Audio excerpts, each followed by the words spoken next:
Харин маш их баярлаа. Яна манайхаа би нөгөө түрүү алхаж чагаад нүрээ хөлдөж шиг болсон. Ингээд мимик нь нөгөө ботокс хийгдсэн юм шиг хөдлөхгүй магадгүй шүү зөө. За ингээд викнэ шоугаа эхэлцгээ манайхаа.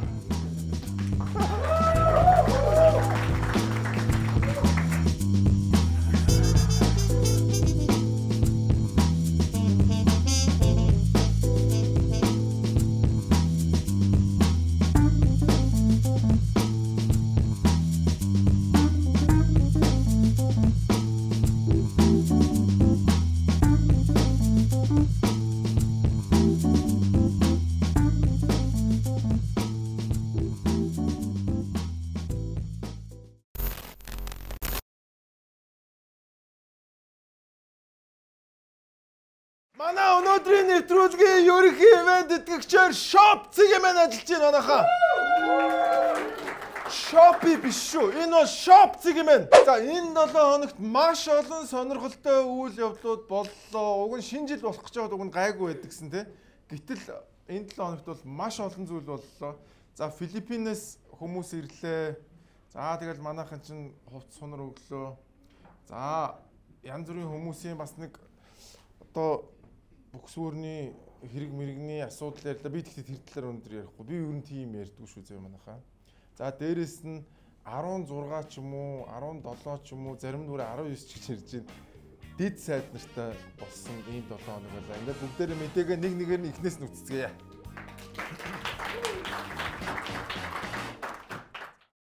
Энэ 7 хоногт нөгөө огцрох амархан жигсаалаас хойш чимээгүй болцсон байсан нэгэн хүн одоо ам орлоо. Дарга нарын одоо жадны үзүүр могоод барьдаг мод тий. За таруу хожид Отхон Баатар маань ам орсон юм байгаамаа. За хоёр зүйл. Ха та хүнээс асуулт асуусан чи хэдэн хоног юм авчих. Ах нь уг нь гайгүй л дээ 89 оных л доо. Оо би таныг ах гэж бодсон. Тий. Ах нь жоохон хөгсөн сарайтай болохоос тий.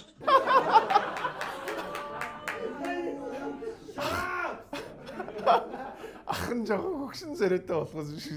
Нөгөөт нь нөгөө газрын тосны газрын арга шүү. За энэ юу болсон бэ гэхлээр бензин шатхуун байхгүй байна. Гаргаж ирээч юм уу? Дамдны маа гэд ингээд арай чигсаал зүглөө хийгээгүй шүү. Бас мөнх эрдэнэ ахыг эзгүй хойгуур бас тэгсэн чинь мөнх эрдэнэ бас ирснэ тэгээд за стокод эзгүй хойгуур яагаас авраад байна. Бас таймны ертөнцид бас авраг арслан бод. За тэгээд маш том контрабанд хэрэг илрүүлсэн. За энэ Ярамгийн сод дээр энэ хараа. Бензин өгөхгүй гिचээд энд одоо энэ ах ингээд машинда бензин дүүргээ үйч. Энэ каниструудад энэ хараа. Хөөе. Та ямар картаар авсан? Ямар картаар авсан бэ? Хөөе. Хөөе. Үгүй. Та ямар картаар авсан? Байгууллагын картаар ингэж авдаг гэж танд хий хэлсэн. Энэ хараа. 9102 хүн болгон бензинд очирж яхад ингээ Ярамгийн дис шагийн бензин зараа зогсож байна. Бензинээ тэгээ шаглах гэж байгаа юм. Тэгээ яах чинь? Дүүнээс байгууллагын картад энэ хүн яга авахгүй явчихж байгаа. Чамаас чи байгууллагын карт гэж худлаа яриад энэ вэ? Гэхдээ чи битээ худлаа яриад те. Ха? Би одоо чамайг цагдаад удаа шалгуулна дүүхүү. Гэхдээ амар болсон энэ хараа. Сайн ингээд контрабанд хэрэг илрүүлсэн. За Отхон Баатар чинь баг манай нэвтрүүлгээр хамгийн олон орсон баг шүү. Бит хоёр ч одоо бие биендээ их сайн байлаа. Цэцэг юм баа бит хоёр бие биендээ сайн байлаа. Отхон Баатар бит хоёр бие биендээ сайн байлаа. За тэгээд сая өнгөрдөг жигсаал дээр бол надад ёстой таалагдаагүй. Яг бүр улаан цайм ингээд те нэг цаанаа нэг юмтай хүн ингээд мэддэгдэг штэ. Яг нэг тийм байгаад байсан. Тэгээд за дахиад энэ яг нүүрсний араас орж байна. Зүгээр зах зээлийн чамаар уг нь юм зарагдчихлээ сайн биз дээ. Яагаад зарахгүй байх нь зарж яах нь одоо гинт хэрэг шиг болчихж байгаа юм бэ? Амар сони яг нүүрс шиг те. Одоо жишээлбэл манай баарнаас хүмүүс пив аваад угаал надад л сайн. Дундуур намтаа орж ирэл чи яагаад олон пив аваад байгаа юм? Sorry no. Айл болох сайн манайхаа ууцгаа. Сайн энэ зах зээлийн зарчим багхгүй. Одоо бүгдээр нэг юм дээр зүгээр хүлэн зөвшөөрөдгөө. Үннээ ярьж сурцгаая манайхаа. бензин Оросд болж байгаа дайнаас болоод хомсдсон байна. Энийг бүгд хүлээн зөвшөөрөх үү? Тэгэхгүй ингээл нэг худлаагаас хангалт нь зүгээр байгаа гэж яриха болов. Бензин хомсдсон. Өдөр болгоо украинчууд тэнцээ ингээд нэг үйлдвэрэнд бөмбөгдөж чинь Монголд итгэл Оросдоо хомсдчоод байна. Тэгэхээр энийг бүгдээрээ хүлээн зөвшөөрөх нэгдүгээр, хоёрдугаарт зах зээлийн маш энгийн хуулиа дагаж мөрдөцгөө. Эрэлт нийлүүлэлтийн мөрийг бүгд мэднэ. Энд чинь бүр хууль. Эрэлт ихтэй, нийлүүлэлт багтай бол хомсдол үүссэн бол үн өсөх ёстой. Яагаад энэ бензиний үн өсөхгүй юм?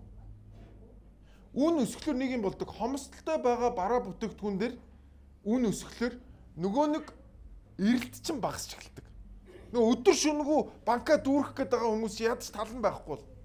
Ингэснээрээ нөгөө хомсдол чинь арай багасдаг.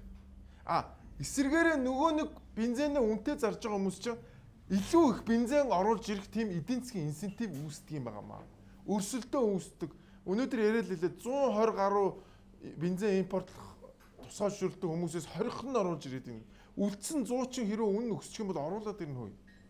Ингээд яах вэ гэхээр буцаад үнэ нь буурна. Яг л нийлүүлэлт нэмэгдэж байгаа учраас энэ энгийн маш энгийн зах зээлийн зарчмыг хэрэгжүүлэхгүйгээсээ болоод одоо яг энэ хэвээрээ явах юм бол шүү дээ юу болно гэж сүүлдээ бид нар 10,000 төгрөг төлөөд ч бензин олдохгүй дүрэн шүү.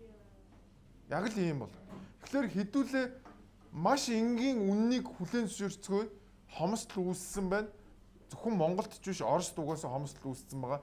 Тэгэхээр энийг үнээр нь зохицуулъя. Бензиний үнийг чөлөөлье. Зах зээлийн зарчим руу нь оруулъя. Үн чөлөөлнө гэдэг нь шүү дээ. Үн нэмэгдэнэ гэсэн үг, бас буурна гэсэн үг шүү. Тэгэхээр зах зээлийн зарчим руу нь оруулъя. Манай өнөөдрийн нэвтрүүлгийн ерөнхий ивент итгэгчээр Shop Цэгмэнийхэн маань ажиллаж байна. Хэрвээ та ямар нэгэн бараа бүтээгдэхүүн зардаг бол та дэлгүүрээ онлайн дэлгүүр болгоход нь Shop Цэгмэн туслах юм байна. За эхний 2 сар үн төлбөргүй зүгээр ашиглаад үзээрэй. Та өөрийн гэсэн домен хаягтай болоод та өөрийн гэсэн онлайн дэлгүүртэй болно гэсэн үг. Та өөрийн гэсэн өнгө аяс тэгээд та ямар бараа зардаг тэр бүхнээрээ онлайн дэлгүүрээ өнгө төрхийн тодорхойлж болно гэсэн үг. Хамгийн гол нь таны онлайн дэлгүүрээс зарж байгаа бараа бүтээгдэхүүнээс чинь ямар ч шимтгэл авахгүй. Тэгхүү. Таны зарсан бараа бүтээгдэхүүн 100% мөнгө нь тань дээр очно гэсэн үг. За дээрэс нь манай Shop Цэгмэн маань AI-тай хосолсон учраас та бүхэн зүгээр барааныхаа зургийг гар утсаараа дараал маш гоё студид авцсан юм шиг зурагтай болно. За энэ зургаа дараа нь та бүхэн постэр, маркетинг дээр ашиглаж болно. Мөн янз бүрийн барааны тайлбар текстүүдийг чинь AI-аар бас хийгээд өгөх боломжтой байна шүү. Тэгэхээр та технологийн шийдлийг ашигласан Shop Цэгмэн дээр өөрийн гэсэн онлайн шоптой болоор манайхаа. Тэгээд та бүхэн энэ доор гарч байгаа купоныг ашиглаад 20% хямдралтайгаар энэхүү вебсайтыг ашиглах боломжтой байна. Илүү дэлгэрэнгүй мэдээллийг та бүхэн Shop Цэгмэн болон 70 10 дугаараа утаснаас лавлан асуугаарай. Өөрийн гэсэн онлайн дэлгүүртэй болцгоо манайхаа. Shop Цэгмэн.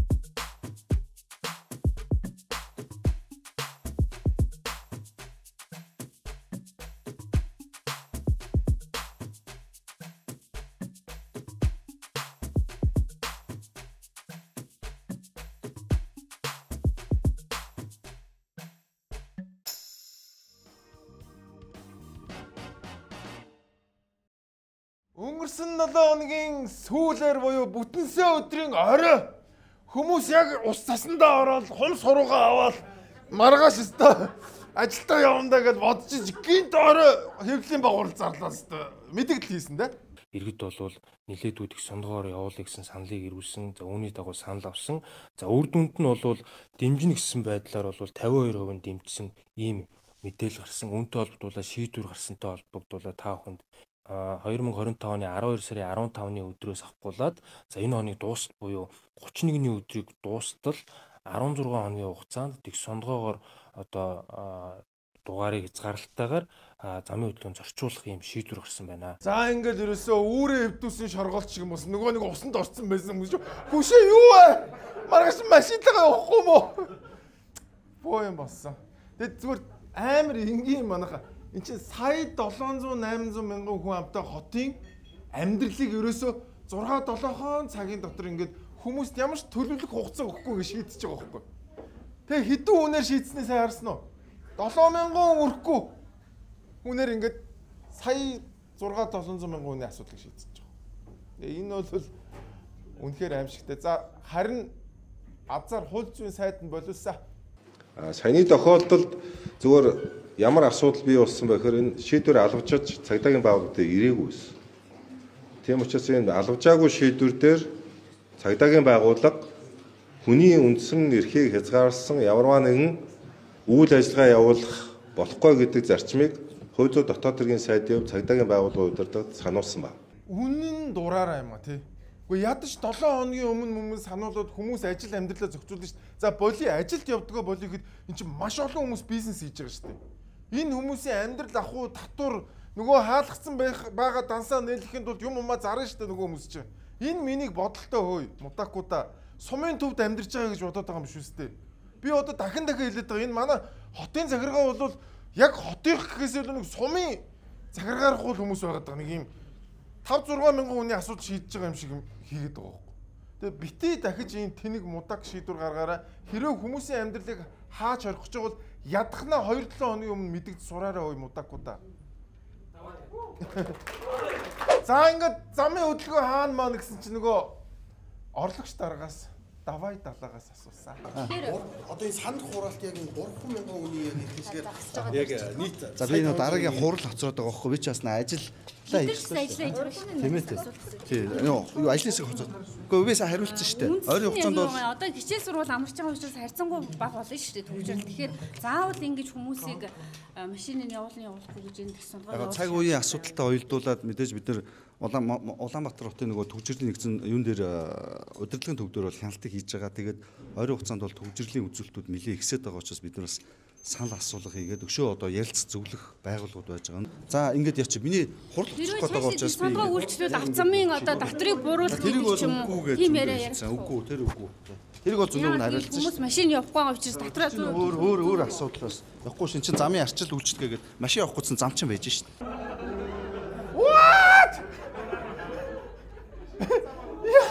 Юу гэсэн бэ? Гэхдээ би ингэж энэ амар энгийн юм заяа.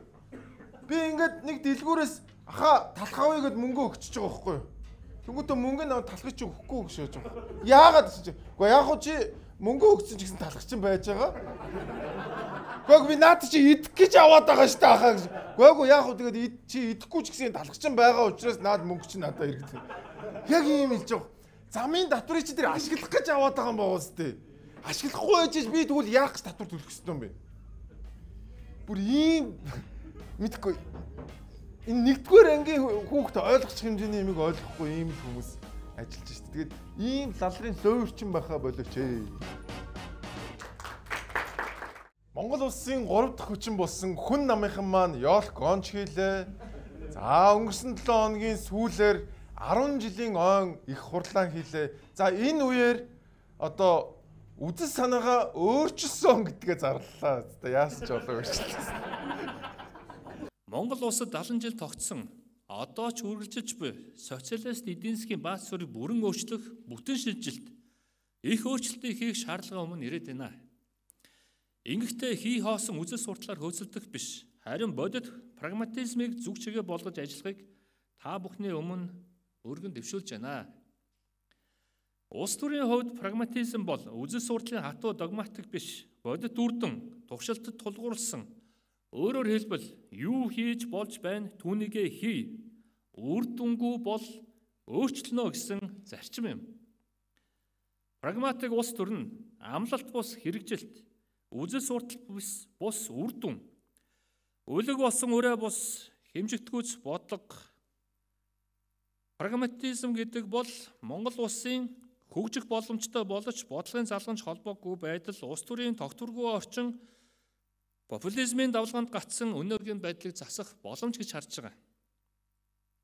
Прагматизм бол шинэ үзэл суртал биш, энэ бол улс төрийн шинэ ажлын аргачлал юм.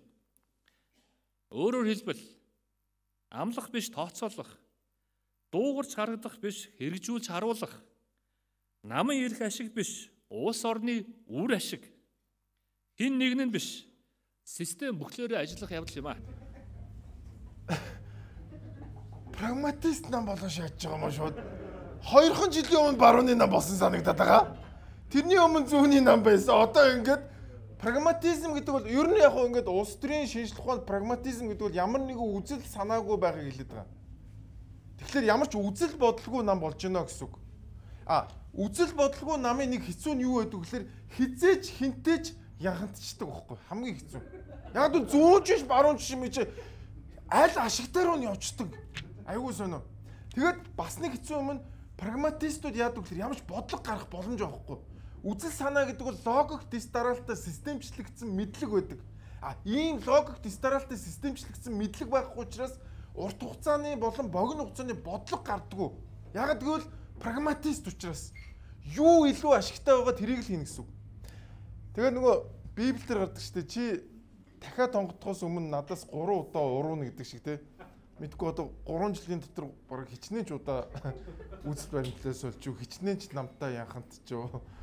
Тэ. Тэгээд хүн нам албан ёсоор улс төрийн үзэл санааны хувьд янхан нам босноо зарлаа.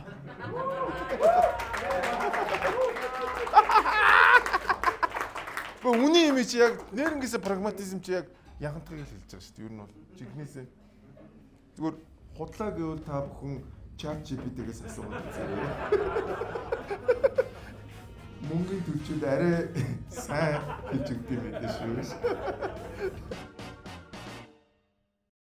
Өнгөрсөн 7 хоногт оюутлогын сонсгол болсон. За энэ сонсгол дээр Оросд болж байгаа нэгэн шүүх хурлын талаар ярьсан байгаа. За энэ шүүх хурлын шийдвэр энэ 7 хоногт гарчээ. Тэгвэл дээрх мэдээллийг хууль зүйн дотоод хэргийн дэд сайд асан Солонгоо үгүйсгэж баяр цогтаа оюутлогоо төслийг Оросод авах гээд байна гэж иргэдийг төөрөгдүүлэх мэдээлэл хийж байгаад харамсаж байна.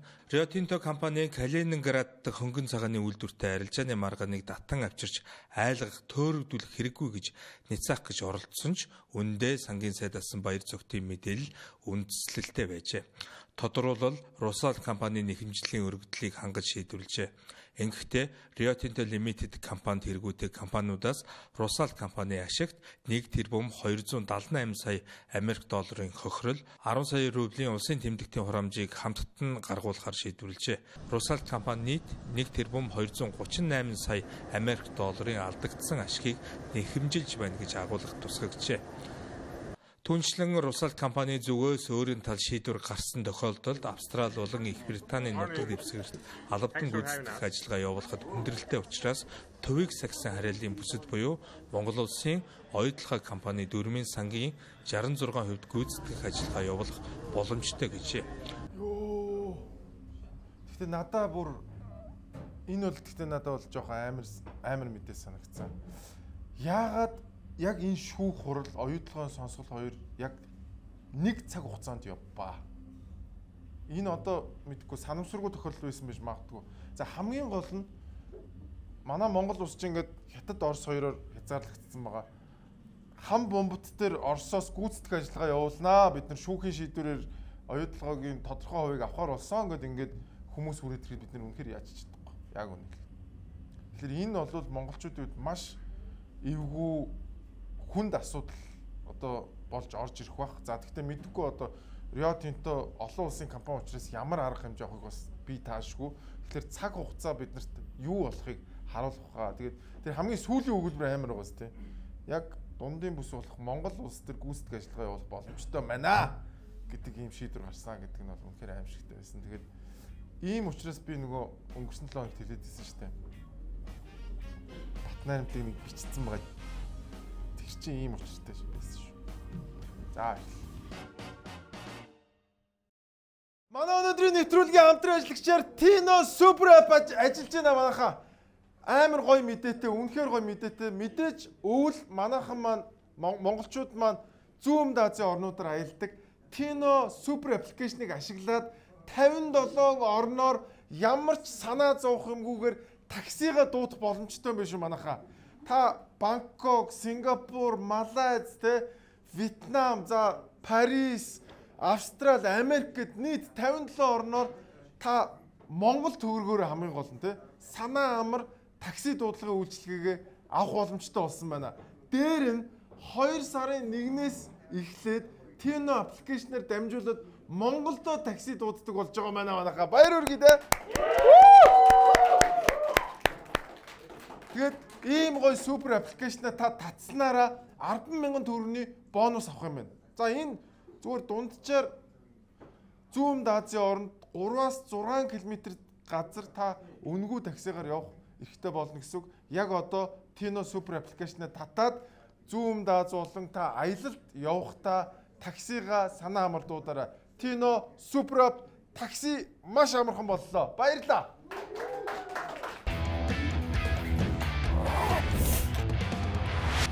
Гадаадд аялаж явхад хэл нэвтрэлцэхгүй, за үнэн нь ойлгомжгүй. За бүр худлаантай такситай таарч л явсан биз дээ. Харин нэг л аппликейшнаар хаач аялаж байсан таксигаа дуудаж болдог бол хичнээн амар гэж. Тэгвэл Монгол хэрэглэгч нартаа зориулсан Tino супер аппликейшн дэлхийн хэмжээний такси үйлчилгээг нэвтрүүллээ. Tino аппликейшнаараа дэлхийн 57 орнд таксигаа дуудаж Монгол төгрөгөөрөө төлбөр тооцоогоо хийх боломжтой боллоо. Та Tino аппликейшнтайгаа байхад таны аялал илүү амар, илүү ихтгэл төгс найдвартай байх болно. Tino супер аппликейшнийг хэрхэн ашиглах вэ? Та өөрийн App Store болон Play Store-оос Tino супер аппликейшнаа татаад такси зэс рүү орж өөрийн авах хаяг болон уух хаягаа оруулаад уухтаа төлбөрөө төлөхөд хангалттай. Үнэхээр амархан байгаа биз? Аялалтаа гарахаас өмнө Tino супер аппликейшнаа татаарай. Tino таны супер аппликейшн. Энэ 7 хоногт Монгол улс маань 36 сайттай боллоо. За Монгол Ардын нам Зандан шатрын засгийн газар дэд сайдгүй ажиллана гэж хэлсэн үгнээсээ буцаж 18 дэд сайдын томилгоог хоруулж ирсэн нь шүүмжлэлт агууллаа. За тэгвэл засгийн газрын гинтийн шийдвэрт иргэд бухимдалтай байна. Төр дэд сайдгүй ажиллах ёстой гэж үзэж байна. Төрийн өмчит компаниудад шинээр бий болгон томилсон бүтээмжийн болон хяналтын гих нэршилтэй 128 менежерийг өнөөдөр бас цомгдохын зөвлөлөөр олжээ. Менежерүүдээс гадна яамтай сайд нарын орон тооны зөвлөгөүүдийг ч цомгдох юм байна. За тэдний оронд 16 дэд сайд томилох бөгөөд хариуцсан салбартаа шинжилэл хийх тухайлсан төсөл хөтөлбөрүүдийг хариуцах юм байна. Үгүй ч одоо нэг хүнд ногдох сайдын тоогоороо Монгол улс дахиад дэлхийд тэргүүлээд эхэллээ. Нэг хэсэг бас ч гэж гайг болсон юмс. Үнэхээр харамсалтай. За тэгээд дэд сайдуудын талаар бол хүмүүс маш их шүүмжилсэн. Янз бүрийн хүмүүс байсан. Вайн ч одоо нэг ийм ч хүн бай, тийм ч юм. Гэхдээ тэр дундаас нэг хүн хамгийн их анхаарал татсан байгаа. Энэ бол соёл спорт аялал жуулчлалын яамны дэд сайд маш их олон хүний анхаарал татсан. Тэгээ манай монголчууд бас амар заваа юм хьюмортой улсууд юм бүр өөрсдөө ингээд бүр хоббирч аваад ингээд монтажлаад кино мануудаа монтажлаад үзсэн. Тэрийг үзье бүгд. За дөнгөж сая соёл спорт аялал жуулчлал залуучдын яамны дэд сайдаар томилогдлоо. Би энэ салбарт туршлагатай. Айгуу одоо 10 гаруй жил спортын салбарт ажиллаж байна.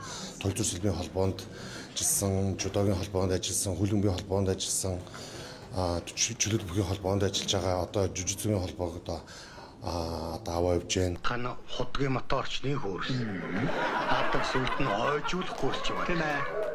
За бай зөөр юу байдаг вүлээ? Тий. Дахиад хойржуулах 5 сарын курс. Аваа өгнөг суржих 15 хоногийн курс. Тийм ээ. Нарийн бов далхны 80 хоногийн курс. Нягтлан бодохын 6 сарын курс. Шатхуун төгөөгөрийн сарын дадлага. Захилгаан салтуурын 45 хоногийн хөрч яваад гисэн шүү дээ. Бас дууслагатай. Өөр юмтай энэ залуу болохоор яагаад чи нэг тийм байнгал хүмүүсийн анхаарал өртчөөд идэм билээ нөгөө нэг send me location-аас өгсөөлөл тэ амар асуу нөхөр жоохон хийтэй юм шиг байна. Хийтэй гэдэг нөгөө аль аль хийтэй зүрхний хийтэй жоохон нэг хийтэй хүмүүс гэж үүдэг шүү дээ тэ нэг тиймэрхүү юм шиг байгаа. Тэгээд гэхдээ мэдээж одоо анхаарал татсан л энэ болохоос маш олон сайд нар орж ирсэн байгаа. За тэгэл өстой арайчтай дунд нь уяач явж гин мовж гин гээ айл бас хүмүүс бас бүх юм болоод байсан тий. За тэгээд энэ шийдвэрийн араас ардсан намынхан мэдээлэлээ. Энэхүү засгийн газар дэд сайдуудыг томсныараас улсын хурлд гарч чсэн намын бүлэг шуурхай хуралдаж ерөнхий сайд Зандан Шатарт шаардлага хүргэлээ. Өнөөгийн байдалд бодит үнэлт өгөх чадамжгүй эдийн засгийн өсөлтийн суурь бол аж ахуйн нэгжүүдийн хувьд тулгымдсан асуудлыг шийдвэрлэх хүсэлгүй иргэдийн амжилтгааг хамгаалах асуудлыг үл тоож байна. 20 сайттай төрийн өнөөгийн давхар үтсийг буруулахын оронд 16 дэд сайд нэмж томилох, шинээр айгинтлах байгуулах харлан шийдвэрүүд гаргаж байна. Үүгээр өмнөх засгийн газрын алдаа завхарлыг засаж, эдийн засгийн өсөлтийг дэмжиж, авилгалтай тэмцэн гэж найдсан олон нийтийн иргэдийг хөсөрдүүлж байна. Иймээс ардчилсан намын бүлэг ерөнхий сайд Гомжовын Зандан Шатрын засгийн газрын өнөөдрийн 2025 оны 10 дугаар сарын 17-нд гаргасан дэд сайд томлох шийдвэрээ цуцалж, засгийн газрын өнөөгийн данхар бүтцийг цонхдох санал боловсруулж, намрын чуулганд улсын их хурлд оруулж ирэхийг ардчилсан намын бүлгээс шаардж байна. За ингээд энэ дэд сайдуудаа болиулахгүй бол бид нар огцруулна шүү гэдэг шаардлага тавьсан. За ингээд Зандан Шатарт орж уулзаа.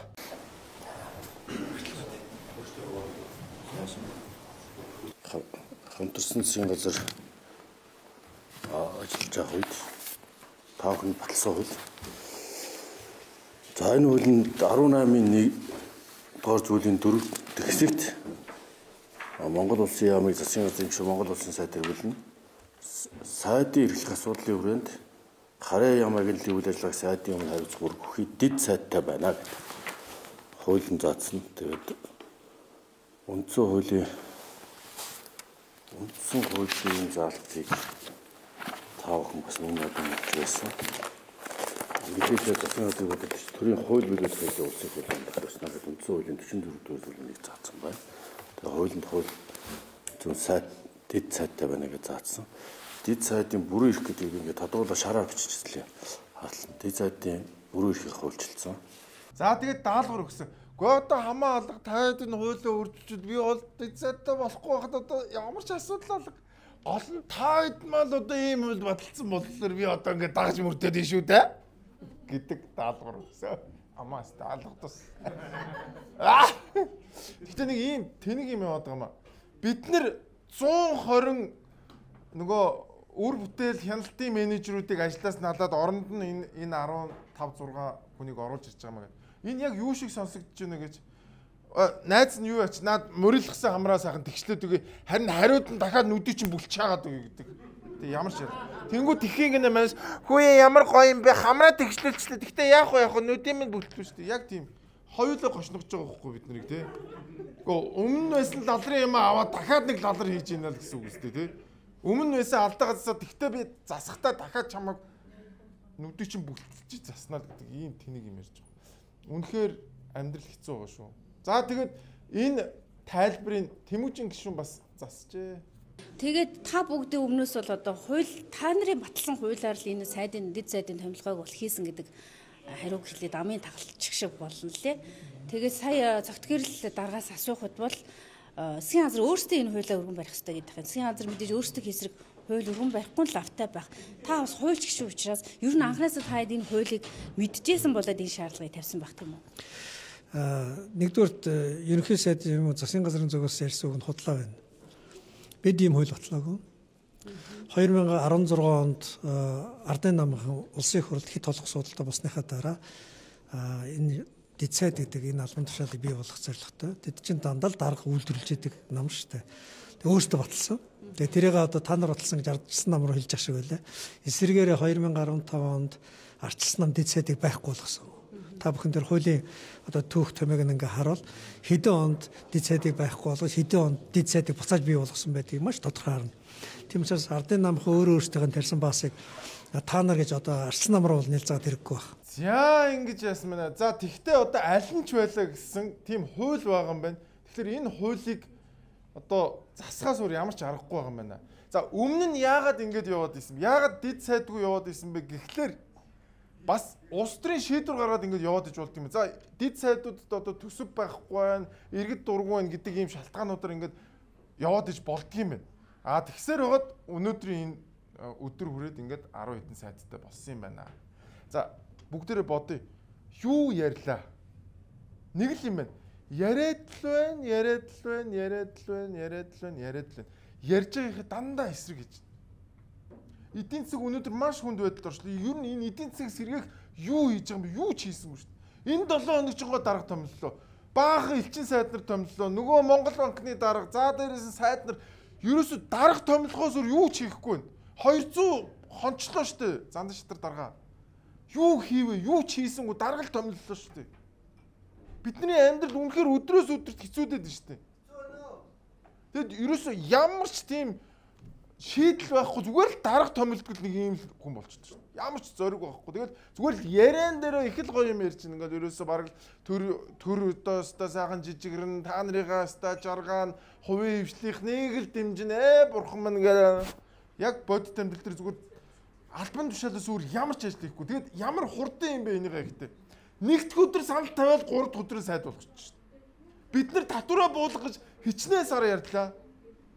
Энэ эдийн засгийн хүндрэлээ гэж 2-3 жилийн турш яриад юу ч хийгээгүй гэж дарга томилох төрөөс ямар хурдтай ажиллаж байна. За тэгэд энэ бол маш харамсалтай байна. Энэ дэд сайд нарыг дэмжиж байгаа бүр нохооч алга нэрэ.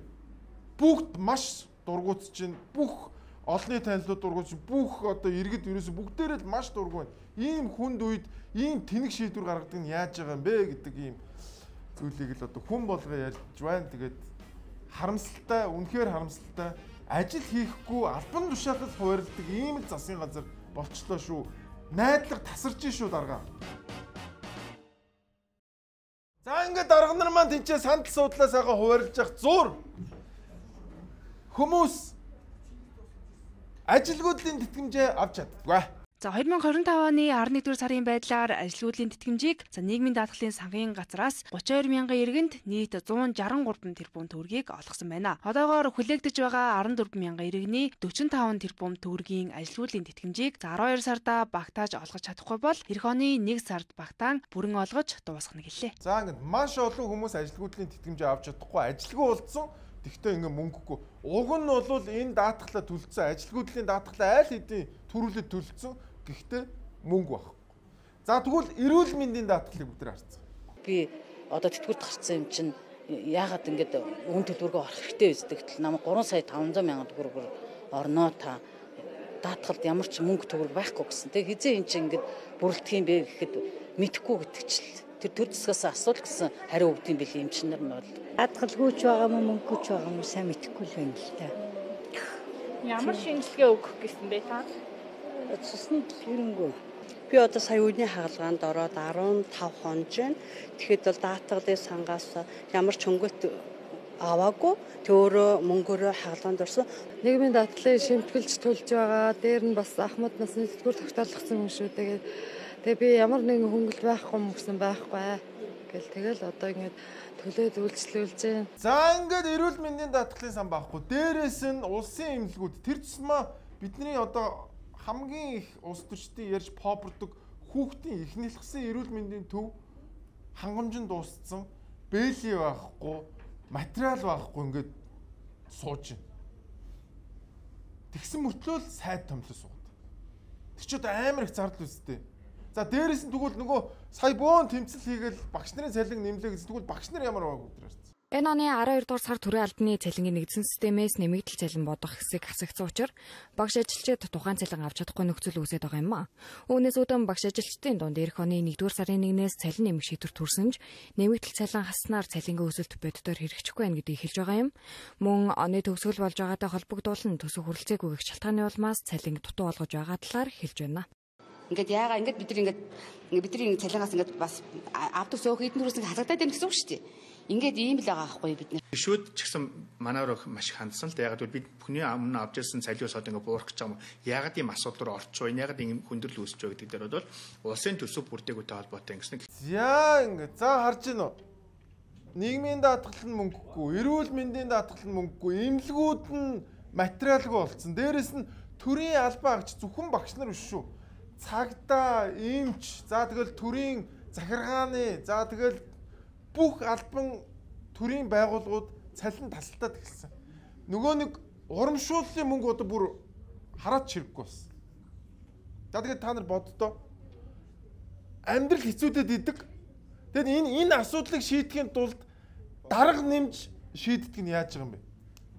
Энд чи шийдэх асуудлууд зөндөө байна. Тэгээ үнэхээр мөнгөгүй бол яагаад тэнцээ дахиад нэмэлт зардал гаргадаг хүмүүс тавьж юм.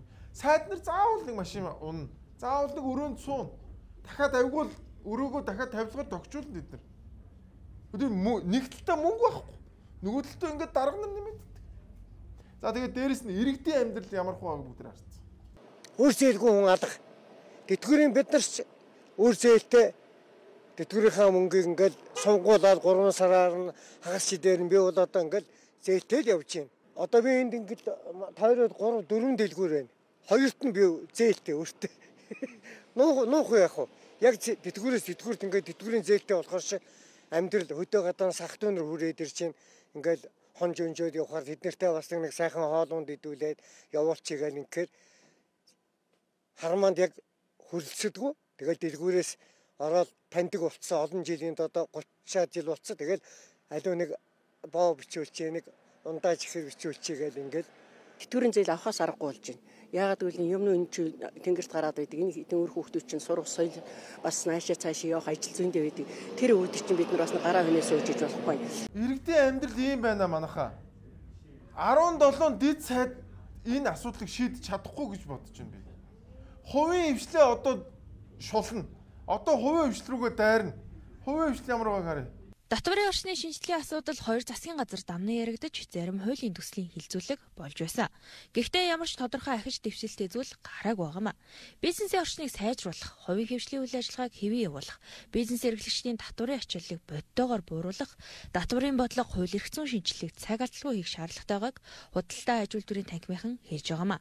Одоо ингээд дээр нь дамжираад компаниудынхаа засаглалыг хямраах юм бол өнөөдөр бид нар бол зүгээр энэ Сибирь 92-ийн дунд байгаа хамгийн бөглөө улс болж үлдэх гээд байгаа байхгүй юу? Нэгдүгээрт. Хоёрт нь энэ байдлыг жоохон гайгүй болоход энэ төрийн хямрал хэрвээ дээр нүүрлэх юм бол бид нар хинч тоохгүй. Ахаага зэсайганд газ ус юм нэгэд аваад ирээ.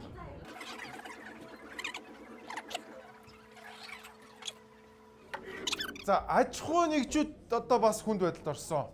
Худалдааны салбарууд тэр чигээр уналтанд орсон байна. Уг нь энэ шинэ жил штэ манайхаа. Шинэ жилээр ийм амар баг борлуулалттай байдаг үед ерөөсөө биш байхгүй юу? Үйлчлэгээний салбар тэр чигээрээ бас уналтанд орсон байна. За яг энэ зэсаягийг хийдэг үйлдвэрийн одоо манай таньдаг ихч байхгүй юу? Өнгөрсөн 7 хоногт над руу угаа хоолон чичрээ ярьж байгаа. Яасан хичээ гэсэн чинь ихч нь дансаа хаалгачлаа. Өөдөө ихч нь одоо яг нөгөө өрүүдээ яг яаж төлөхөө би үнэхээр ойлгохгүй байна. Үнэхээр юм зарагдахгүй байна. Яг үнийг хэлэхэд. Тэгээд дээрэс нь нэмээд дахиад миний дансыг хаачлаа гэд хоолон чичрээ ярьж байсан над руу. Тэгэд ийм байхад цалингаа тавьж чадахгүй, эдийн засаг нь хүндэрсэн те имлгүүд нь нэг удаагийн бэлэг болцсон, эмчлэх эмгүү болцсон энэ үед яагаад тэр дид сайдныг нэмж байгааг ерөөсөө ойлгохгүй нэ би бүр үнэхээр ойлгохгүй нэ. Уг нь эднэр дээрээ маш хурдтай ажиллаж явах хэрэгтэй. Газ шийдвэр гаргаад хүүе манайхан газ нөгөө татварын орчныг ингээд тгий. Нөгөө төрийн дарамтаа багасгыг газ маневрлаараа манайхаа цаг алдчих болохгүй шүү. Тэгсэн чинь зүгээр дид сайд дээр л маневрлаад. Хоёр дахь нь бол миний дүү дид сайд болчихлоо гойж байгаа нэг. Ахаа би тгий. Ийм новшийн засагтай байж баймааргүй байна яг үнэ. Энэ бол ерөөсөө амьдралаас иргэдээс бүр үнэхээр хол тасарсан байна. Бид нар уг нь нэг завин дээр суугаа явж байгаа. Хэрвээ бид нар унах юм бол та нар бас ялгаагүй дагаад унна. Тэрийг ойлгохгүй байна. Эдийн засаг хямрах юм бол бүгд хамтдаа хямарнаа. Тэрийг ерөөсөө ойлгохгүй байна та. Тэгэд ийм харамсалтай зүйл энэ 7 хоногт боллоо. Нийгэм, эдийн засаг, за тэгээд төрийн алба, эмнэлэг, сургууль бүгд ингээд маш хүнд байдалд орсон байгаад манай дарга нар сандал суудлаас өөр хийж байгаа малгай. За өнгөрсөн 7 хоногт мю ихчэд нулимоос нь сэтгүүлч гар утсаараа бас өөрхөн рил хийжээ. Шүүхийн шийдвэр гарсан байна. Шүүх болсон болоод тэрийг хэлцэж тусдаа. Тэгээд шүүхээс бол тухайн ховын жагаал гэдэг хүнд төсөнд хуулиар гин буруутад тооцоод хариуцлага тооцоор боллоо. Тэгээд 100,000 төгрөгөөр торхоор болсон. Энэ бол нулимуулаад төр 100,000 төгрөгөө авсан. Нулимуулаад тэгээ хариуд нь төр баяж шээс. Баярлалаа миний дөө сайхан нулимуулсан байна. Ахын 100,000 ч аваад дид сайд нартаа салин болгоод өгч зээ. хүнд зодуулаад бас тэгдэж шүү. Би нэг хүнд ялгаж зодуулсан байхгүй юу? Нөгөөтөөгөө бариад цагдаад өгөөш яасан чи тэр хүн 100 мянгаар торгуулад мань нөгөө ийм үдтэй. Баярлаа төрөө. Даргааллаа. Надад бүр ингээд юм имлэг үзүүлсэн мөнгө ч өгөөгүй шүү. Тэгэл төр байгаал мөнгө аваад дуус. Тэгээд миу их ч ямар ч байсан юу яажээ. 100 мянгаар торгуулад яажээ. Альбиг болох гэж шүү. Энэ 7 хоногт ийм Монголиотой холбоотой бас нэгэн сенсац гарчаа. Эргээстрийн дугаараараа хайлт хийж үтсэн иргэд хувийн мэдээлэл нь интернетэд илгээсэн талаараа цахим сүлжээндээ бичиж эхэлсэн. Тухайлбал e-business дээр хийж байсан бүх юмнууд гарч ирж байна. Бүх мэдээлэл гарч ирж байна. Имейлж байдаг мэдээллүүд үү гэх зэрэгээр бичсэн байна. Тэрийгээ шууд би нөгөө юу яац. Веб нөгөө хөгжүүлэгчдийн групп байдаг штэ. Тэрэн дээр ийм байна гэд бичсэн чинь хүмүүс бас тийм байна минийхээс гарч ирж гин гэж бичээд тэнгуү яг минийхээс дангаараа ганцаараа бичин байна гэж ойлгоод за тэнгуүд бас юу яасан яг давхар нийт хідэн иймэрхүү мэдээлэл байгааг хайж үзсэн байхгүй юу одоо ийм задгаан PDF-үүд тэгээд ороод үзэнгүүт ерөнхийдөө 14,000 PDF байсан. За энэ бол одоо энэ бол цэвэр одоо бидний өөрсний одоо системийн өөрчлөлт хийх, шинжил хийх явцад бас мэдээлэл авилгүй байдлын хяналт шалгалтаа дутуу хийснээс болж, тесттэй дутуу хийснээс болж, тухайн юм бас анзаарахгүй байдлаас болж одоо хамгаалттай байсан, одоо хамгаалтаа одоо сулруулсан одоо авсан байснаас үүдэлтэйгэр тэрийг одоо мдээгүй явж ирсэнээс үүдэлтэйгэр гарсан асуудал байна. Зүгээр мдээгүй явж исэн байж дийсэн. Хүшээ ямаа нөгөө хаалгаа хаагаагүй мó гэсэн. Хаагаагүй шүү дээ. Вэ наагур чи өчнөө жом биса ороод наа чи заваарсан байж дээ. 14,000 хүний хувийн мэдээл. Хувийн байгууллага дээр яаж хандчихлаа та нар санаж байна? Интернет дээр амарын болоод өстө бөө юм болоо шалгалт малгалт ороод тэгэн чи төр болохоор бид нар харин жоохон мдээгүй лээ. Тэгээ бүр эн чинь хүмүүс амар хувийн мэдээлэлүүд явж ирсэн. Ийм Монголиуд бүртгүүлсэн бүртгэл ингэ. За дээрэс нь дахиад нэг юмны асуудал яригдсан. Маш их камерыг тавьж байгаа. За өндөр хөгжсөн улсууд л мэдээллийн аюулгүй байдал дээр маш онцгой анхаардаг. Тэгэхээр яагаад анхаарч байгаа юм бэ гэхээр Монгол улсын нэг эмзэг мэдээллүүдийг алдахгүй гэдэг үзэр. За энэ дээр бол үндсэндээ бол маш аюулгүй байдлын стандарт бол маш ноцтойгоор зөрчигдөөд явж байгаа. Үүн дээр ямар арга хэмжээ цааш тавих вэ? Энэ хоёр зөвлөмжийг зөрчсөн камеруудыг худалдаа авсаар байх уу? За одоо нөгөө 1 сарын 1-ээс ашиглалтанд орох гэдэг камерууд чи яг үнэхээр аюулгүй байдлаа хангаж чадсан юм уу гэдэг асуултыг асуусан. Бид нэр ийм Монголын дотор байгаа мэдээллүүдэд хамгаалж чадахгүй ижиж энэ амар өндөр технологийн AI-тай за магадгүй зарим нь бүр хүний царай таньдаг камерууд байгаа. Энэгээр дамжуулаад хүний хувийн мэдээллүүд алдагдвал яах вэ? Энийг хариуц чадах уу гэдэг асуулт асуусан. За хариулсан амар түвшин хариулсан. Гэхдээ яг үнэхээр тодорхой бодиттой хариулт өгч чадаагүй юм шиг надад санагдсан шүү. За тэгэхээр Монгол улсад одоо улам цахимжиж байна. Төрд одоо ингээл маш их дата, маш их одоо юм цуглараал идэг. Тэгээ энийг хамгаалж чадж байгаа мó гэдэг маш том асуудал тавьж байна. Энэ бол үндэсний аюулгүй байдалтай хүний хувь хүний нууцтай холбоотой маш том асуудал шүү. Энэ зүгээр нэг миний буруу гэдээ өнгөрдөг асуудал ерөөсөө биш шүү. Америкийн нэгдсэн улсын алдарт Джонсны өвчин намдах Tylenol манай нэвтрүүлэгтээ хамтран ажиллаж байна. За Америкийн эмчнэрийн хамгийн их зөвлөдөг энэхүү өвчин намдах юм нь дотроо аспирин болон ибупрофены агуулгагүй учраас таны хотоодыг зочроохгүй мөн бөөрийн асуудалтай хүнд бөөрөнд ачаал өгөхгүй байна. За мэдээж ханиад томооны үе эхэлсэн байгаа учраас ханиадны бүх төрлийн шинж тэмдгүүдийг намдаад за дээрээс нь сарын тэмдгийн өвдөлт, шүдний өвдөлт, толгой өвдөлт гэд бүх төрлийн өвдөлтөнд та бүхэн Tylenol-ыг хэрэглэх боломжтой шүү. Мэдээж бусад эмийн адил эмчийн зөвлөгөөнд ор хэрэглээрэй мөн Tylenol-ын хэрэглэх зааврыг заавал уншиж хэрэглээрэй манайхаа. Johnson & Johnson өвчин намдах юм Tylenol. Энэ 7 хоногт нэгэн шинэ жилийн хөтлөгч олонний анхаарлыг татсан юм байнамаа. За тэгээд өнөөдөр Дундгов аймгийн засаг дарга хэн над руу ярьсан Мөнгө чулуун хангаа аврагтай ярьцсан. Тойр 30 дэрж хончоод 31-нд манай шинэ жилийг готолчоод нэг нь өвлийн үгэн болчоо яваач гэсэн. Хангаа аврагтай би 30-нд очоод Дундговын шинэ жилийг хөтлөхөр болсон шүү. Дундговын ахын дүүсээ. Би очиж шинэ жилийг чи үнгүү хөтлөж өгч байгаа шүү. Яг го буцахад Мөнгө чулуун нэг тарга онны мах нэг хааруул маруул өгнө гэж хэлээ. Яг го бас ашигтай юу та тийм ээ. Бас өдөөний оргонд гэдэг. Тийм биз дээ Дундговчуудаа би очино заа юу. Дундговынхныг очиж шинэ жилийг хөтлөж өгнө. За ингээд үнгүү энэ ард хөтлөгч нарын үнцэл ингээ унгаагаад байгаа. Энэ чи амар өрсөлдөөнтэй байгаа шүү дээ ингээд хэвээр хүн болгон хөтлөнө гэж постэр гаргаж тавиад ирсэн. Тэгээд юу үнц нь яагаад вэ? Тэгээд ямар ч байсан төрийн албаныхны шинэ жилийг очиж хөтлөнө гэсэн. Уг нь зандан шатар дарагч төрийн албаныхын шинэ жилийг хийж болохгүй гэж зарлаагүй билүү.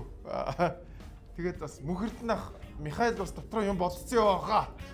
Тэгээд ямар ч байсан хангаа авраг Мөхөрдөн ах хоёр очиж үнгүү шинэ жил хөтлөж өгөх нэ.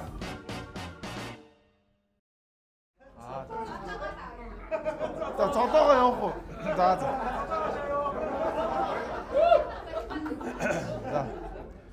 Энэ 7 хоногт улсын хурлын гишүүд нийслэлийнхэнтэй уулзсан байгаамаа. За тэгээд тэр үеэр улсын хурлын гишүүн зол жаргал бас нэг тодорхой асуудал асуусан байна. Яаж төсөв бодлох юм? Манай найзын компани захирал би нөгөө үйлчлэгээний газрын захирал тэгээ бүгдээрээ нэг захирал болохоор чинь за нөхдийнхөө юмыг бодъё. Ажлаа бодъё. Хэрүүл маргаа яах уус төрчихгүй.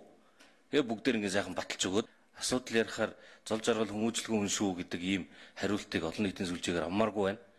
Нийслэлийн иргэдийн төлөөлөгчд маань хяналтаа тавихын тулд нэг хангалттай цалинтай баймаар байна. Бас иргэдээ сонгогдсон хүмүүс төлөөлөгч нар иргэдтэйгээ очиод уулзахад ажил зардал гарна. Тийм төсөв мөнгөтэй байх ёстой. Тэгээд цалин байхгүй, төсөв байхгүй гэсэн мөртлөө бүгдээр нэг компани захирал болгоод төрийн өмчийн компани захирал болгоод тавьсан. Тэр нь тэгээд тэр олон хүн дотор юм хусдаг хүнч байгаа, сайхан ажилтгч хүн байгаа. За энэ яг хөө ингээд сонсоход ингээд нэг сайн ойлгохдохгүй байгаа зү энэ юу яриад байгаа. Энэ гэхдээ амар чухал зүйл ярьсан шүү. Манай иргэдийн төлөөлөгчдийн хурлын тэргүүлэгчид яадаг вэ гэхээр бүгдээрээ нэг орон нутгийн өмчт компани захирлууд болоод очиж суучдаг. Уг нь иргэдийн төлөөлөл болоод нийслэлийн явж байгаа тэр процессыг очиод хянаад сууж явах хэрэгтэй хүмүүс сонирхлын зөрчилдөөгөөр очиод нэг нь түүхийн дарга болчдөг, нэг нь очиод цэцэрлэг түрээлэнгийн дарга болчдөг, нэг нь очиод нэг юмны дарга ингээд бүгд нэг юм юмны дарга болоод паразитлан суучдаг. Очиод бүгд паразитууд болчдөг. Уг нь бол энийг хянаа сууж явах хэрэгтэй хүмүүс гэхгүй юу? Энийг л яриад байгаа.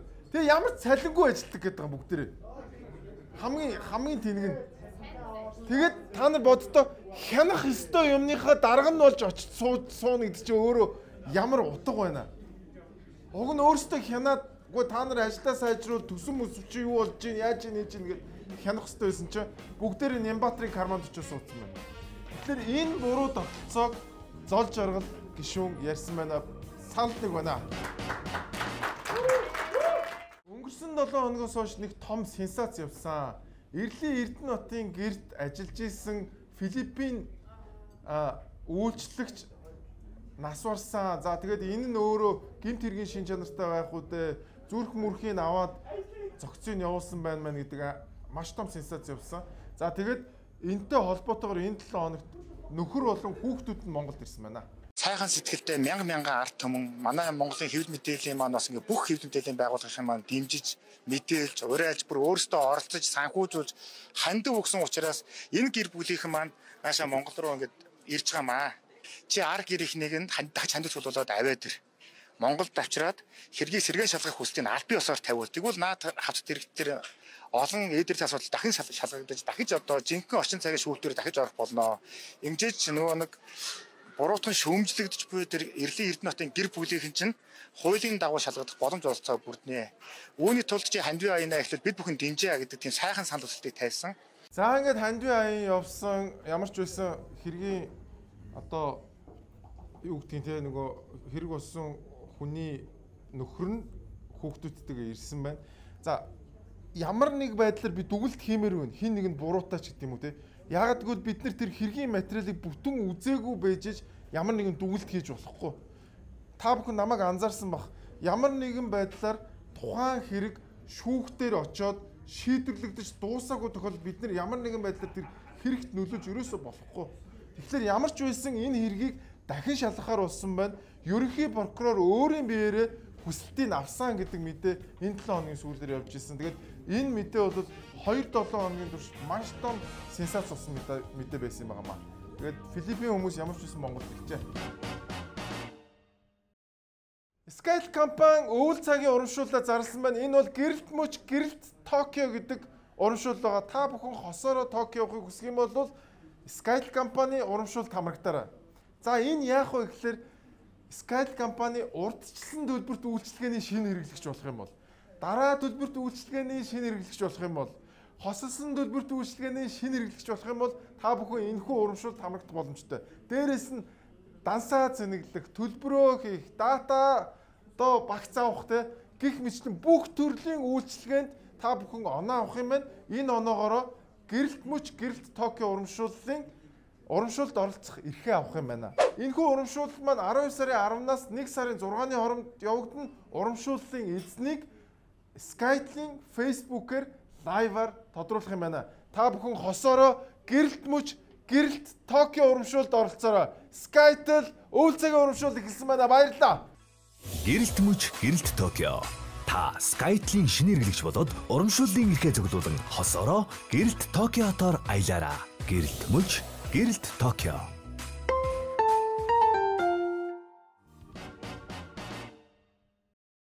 Энэ 7 хоногт Монгол банкны ерөнхийлөгчийг томиллоо. За тэгээ ерөнхийлөгчийг томилж явах үеэр улсын хурлын гишүүд бас асуулт асуужээ. За та ингэ чинь мөнгөний нийлүүлэлтийг зах зээл шингээх боломжгүй байна гэж байна. Гэтэл одоо түрүү жилийн одоо яг үдийд бол 50 мянган аж ахуй нэгжүүд 3 их найдын татварын өртөө байсан. Эхлээ энэ жил тэр тоо чинь өсөөд 72 мянган аж ахуй нэгжүүд 65 их найдын татварын өртөө болчиход байгаа. Ийм их хэмжээний одоо татварын өрн одоо аж ахуй нэгжүүдээр бий болчиход байгаа байхгүй юу? Энэ чинь юу гэж байна вэ гэхээр ерөөсөө аж ахуй нэгжүүдэд дэмжих бодлого байхгүй байна. Сайн нэг хүн хэлжэлж татварын асуудал бол номер 6 болчиход байна. Төрүүлээд энэ аж ахуй нэгжүүдэд бага хүүтэй зээл. Энэ бол аж ахуй нэгжүүдэд цусны эргэлт байхгүй. Тэгэхээр та энэ боломжгүй гэхий. Таны одоо зүйл олвол энэ аж ахуй нэгжүүдийг дэмжих. Таны одоо энэ эх жилүүдэд эх 6 жилд хийх одоо үндсэн ажил бол инфляцаач барих хэрэгтэй. Аж ахуй нэгжүүдээ ч дэмжих хэрэгтэй. Энэ бол ямар ч боломж байхгүй. Яагаад гэвэл компаниудаа бага хүүтэй зээлэрч дэмждэг, инфляцигч барина гэсэн юм байхгүй. Энэ яг хоёр үзүүртэй зүйл шиг юм ярьж байна. Би Пунсалмаа гишүүнийг дэмждэг. Гэхдээ манай хүнд биш те яг эдийн засгийн онлын талаарх ойлголт жоохон сул байна уу гэж харж байна. Мөнгө нийлүүлнэ гэдэг чинь инфляц өснө л гэсэн үг. Хэрвээ бага хүүтэй зээл гаргах юм бол тэнцээ инфляц өснө л гэсэн үг. Бага хүүтэй зээл гаргацсан мөртлөө инфляцаа давхар барина гэж ийм ямар ч боломж байхгүй. Энд чинь тэнцүүгийн тэмдгийн хоёр тал واخгүй юу? Ингээд үгүй жинлүүрийн хоёр тал гэсэн үг шүү дээ. Энэ хоёр чинь тэнцвэртэй байхаас биш нэг талд нь юмыг их тавьчихлаар нөгөө талд нь ингээд өсөхгүй байх ямар ч боломж байхгүй шүү. Тэгэхээр бас манай улсын хурлын гишүүд маань амар олон улс зөвхөн Пунсалмаа гишүүнээс ч биш маш олон улсын хурлын гишүүнээс гардыг зээлийн хүүгээ багасгах гэдэг юм. Эрсдэл өндөр байгаа улсад зээлийн хүү буурах ямар ч боломжгүй. Хэрвээ тэрийг хүчээр буулгах юм бол инфляциас өөр юу ч авчирдаг юм аа даргаа. За тэгээд улсын хурал дээр батлаа. Гаднаас банк оруулж ирээч нэмэр байна. Би өмнөх ажлууд дээр барьж исэн хатууч зарчмыг үргэлжлүүлж энэ байгууллага дээр хэрэгжүүлж ажиллана. Үндсэндээ бол бид энэ төрийн төв институт бол төрийн хуулийг ягштал биелүүлдэг. За төр ард түмэн улс орныхоо эрх ашгийг нэг номер тавьдаг. Хоёргүй сэтгэлээр ажилладаг. Ашиг сонирхлоос ангид явах ёстой гэдэг зарчмыг хатуу барьж ажиллаж ирсэн. Яг энэ зарчмыг энэ байгууллагад ажиллаж байгаа хүн бүрт хатуу тавьж ажиллана. Энэ шаардлагыг биелүүлэхгүй цалингийн зүс бөглөөд ингээ ажиллаа хийдэггүй, ашиг сонирхлын зөрчил гаргадаг, ёс зүйгүй хүмүүсээс бол хүмүүстэй хариуцлага тооцож ажиллана гэдэг зүйлийг би хэлье. За ингээд Төв банкны ерөнхийлөгч томилгцэн. За зүгээр миний бодлоор энэ хүн бол зүгээр засгийн газрын ATM машин болох магадлал айгүй өндөртэй. Хамгийн аимшигтай нь яасан ингээд сангийн сайд жавхлан энэ хүнийг Монгол банкны дарга болохыг дэмжиж чинь гэсэн тийм бүр юм явуулчихлаа шүү дээ. Энд ч одоо юу гэсэн үг юм бэ? Тий. Тэгэд сангийн сайд Монгол банк хоёр бүр ингээд хол ажиллах хэрэгтэй шүү дээ. Хамтраад ажиллаад эхлэх юм бол нөгөө дахиад нөгөө мөнгөө эвлэл, нөгөө инфляц, нөгөө мөнгөөр дамжуулаад засгийн газрыг санхүүжүүлдэг юм чи яваад эхэлж шүү дээ. Тэгээ би бол яг үнэндээ энэ Монгол банкны захиралд бол айгүй сэтгэл хангалуун бус байгаа яг үнэхээр. Тэгээд зүгээр л олон жил зүгээр л ингээл дарга нарын хүн хийцэн хүн зүгээр аваачаал Монгол банкн дээр тавиулж байгаа байхгүй тий. Тэгээ нөгөө өмнө нь ажиллаж исэн нөгөө өмнө нь үнэнч байсан хүмүүстэй л би үнэнч байх болов гэж бодож. Тэгээд дээрэс нь тийм эдийн засгийн онлын мэдлэг зэтлэг амар өндөртөг хүн шиг ерөөсө санагдаагүй шүү. Тэгээд яг одоо харж одоо ажил хийгээгүй байгаа хүнийг одоо юу гэхв. Тэгээд Монгол банкны ерөнхийлөгч энэ 7 хоногт томилогдлоо.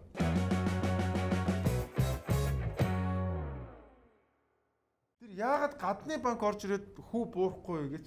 Нэгдүгээр Монгол улсын зээлчих зэрэглэл гэж байгаа шүү дээ, тий. Тэрэн дотор л тоглоно тэр банкуд. Тэгтээ хүү буурал үсрээл 1-2% буурах. Дээрээс нь Монгол банкны бодлогын хүү тэр банкудад бас нөлөөлнө. Яг л Монголд үйл ажиллагаа явуулж байгаа банкуд яг Монгол банкны дүрмээр л тоглоно.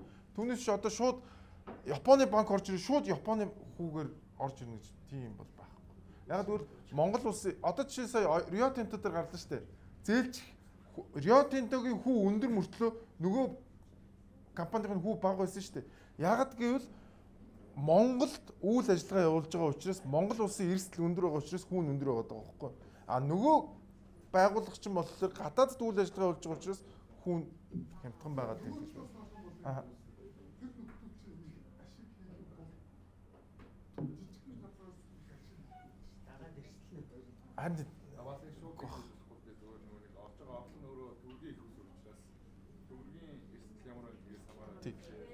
Монгол банк жишээлбэл хизээч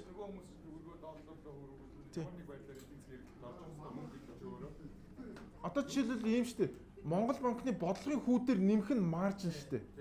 Ерөөсөө тэгж л юм. Түүнээс Монгол банкны бодлогын хүүгээс баг хүү тавьчаад маржин олох ямарч боломжгүй шүү дээ. Тэгэхээр маш энгийн логикоор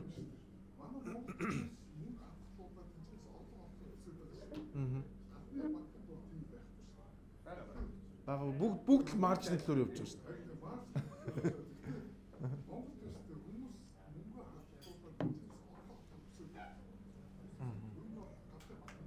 Яг тэр чинь нөгөө айгүй эрсдэл багтаа нөгөө бусад санхүүгийн салбар хөгжсөн газар чинь тэгээд байгаа шүү. Ингэж байгаа одоо ягаад Монголд банкнаас ингээд хүмүүс ашиг олох гэдэг гэхээр ер нь санхүүгийн салбар чинь ингээд хөрөнгийн зах зээл, даатгал тэгээ банк тэгээд одоо өөр юу ч үгүй ингээд айгүй олон хөлтэй байхгүй. Тэнгүүд одоо жишээлбэл банкнд мөнгө хадгалуулж ирснээс илүү хөрөнгийн зах зээл дээр мөнгө гаргачих юм бол хамаагүй өндөр маржин өгч байгаа байхгүй. Тэнгүүд бусад санхүүгийн салбар нь хөгжсөн газрууд банкндаа юу яах гэхээс илүү бусад салбараараа нөгөө марж олцоод байгаа байхгүй. Одоо чинь даатгалд өгчүүл даатгал чинь хамаагүй өндөр маржинтай байгаа байхгүй. Тэнгүүд бусад салбарууд дээр манай Монголд нийт санхүүгийн салбарын 98 шиг санагдаж байна. Одоо 96 руу орсон байж магадгүй. 96% зөвхөн банкнаас хамааралтай санхүүгийн салбар учраас хүмүүс зөвхөн банкнаас ашиг олно гэж байгаа. Тийм учраас шүү. За ингээд дууссан.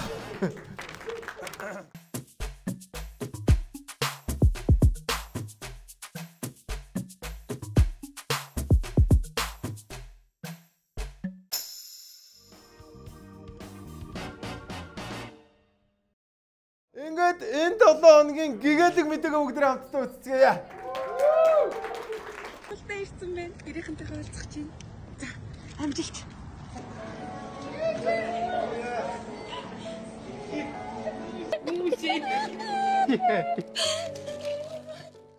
Угаасаа нөгөө орон гэртээ болъё. Өөрөө л ингээд хооштой хүүхдтэйгээ аавыгаас ав. Яг I don't ever slow up. No, I don't take shit. I got no love for the fakeness. If you wanna play tough and wanna hate this, I'll always show up. I don't ever slow up, no I don't take shit. I got no love for the fakeness. If you wanna play tough and wanna hate this, I'll always show up and make a statement. I don't ever slow up, no I don't take shit. I got no love for the fakeness. If you wanna play tough and wanna hate this, I'll always show up and make a statement. Everything I do so instinctive and so passionate. Every word I move so descriptive like an adjective. I got a vendetta against people who patented being negative when you should be getting after it.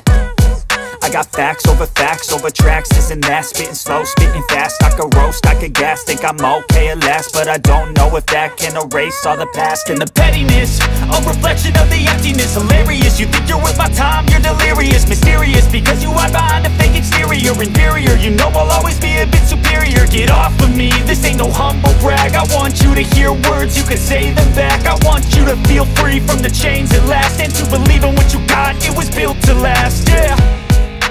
Now that I've been put through hell, I never got anyone's help. I had to do it all myself.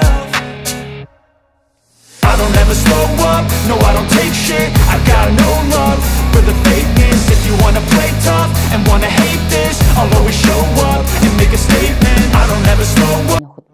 Хөөх юм бэ те. Ямар ч үсэн ээж хүү хоёр шинэ жилийн өмнө гоё илэг бүтэн болсон байна. Тэгээд үнээр гайхалтай. Тэгэд маш олон монголчууд маань гадаадд те үр хүүхдээ Монголдо үлдээгээд ажиллаж амьдарч байгаа. Тэгээд энэ ч яг хүүхдүүд бас айгүй хэцүү идэм шиг лээ. Тэгээд ямар ч гэсэн аав дээр хүүгээ 3 настай хот нь үлдээгээд тэгээд Солонгост ажиллаж агаад тэгээд 6 жилийн дараа хүү дээр ирсэн байна. Тэгээд ямар ч үсэн энэ бол надад амар гоё. Тэгээд нэг ч гэсэн хүн Монголд ирээд үр хүүхдтэйгээ уулзж байгаа надад бол амар гоё байсан. Тэгээд үгүй би л энэ бичлэг үзэн шууд уйлцсан яг юу яаж байгаа. Тэгээд маш олон монголчууд маань гадаад эцэг их үр хүүхдээсээ хоол ингээд ажиллаж байгаа. Тэгээд тэдний нэгэн ч болтугай шинэ жилийн өмнө илэг бүтэн болчээ. Тэгээд энэ бол үнэхээр сайн мэдээ байлаа. Сайхан мэдээ. Баярлалаа. За ингээд энэ 7 хоногийн weekly show-гээр өндөрлж надтай хамт байсан та бүхэндээ маш их баярлалаа. Ингээд хойно ингээд байшин шатаад байна. Манай хэд ерөөсөө тэр шатж байгаа байшны талаар ерөөсөө бодохгүй албан тушаал тэ сандал суудлаа л бодоод байна. Ингмээргүй байна. Маш яаралтай зүгээр ядч нэг юм ганц аяг болтгоо очоод тэр шатж байгаа байшин руу цэцэл та. Гуйж штэ. Тэгэд энэ санд суудлаа албан тушаал гэхлээр яасан хурдтай байна. Хойнчин уус орон чи сүрлээ хөө нөхдөө. Ямар амар удаа юм бэ? Сандал суудлах гэхлээр ерөөсө хар урдаараа гүгэл эдийн засгаа сайжруулъя, хувийн хвшлээ дэмжиж гэхлээр ерөөсө ингээд алхаагаад ялхаагаа сууцгаач байгаа. Тэгээ битээ ийм байгаа ч тэгээд Зандан шатрын засгийн газраа хүмүүс итгэл алдарч эхэлж шүү та нарт. За ингээд энэ 7 хоногийн weekly show-гээр өндөрлж байна. Дараа 7 хоногт 2025 оны хамгийн сүүлчийн weekly show-гаараа уулзцаа манайхаа. Дараа 7 хоногт тэргээ уулзцаа баярлалаа. Амраас weekly show байлаа. Хайртай шүү.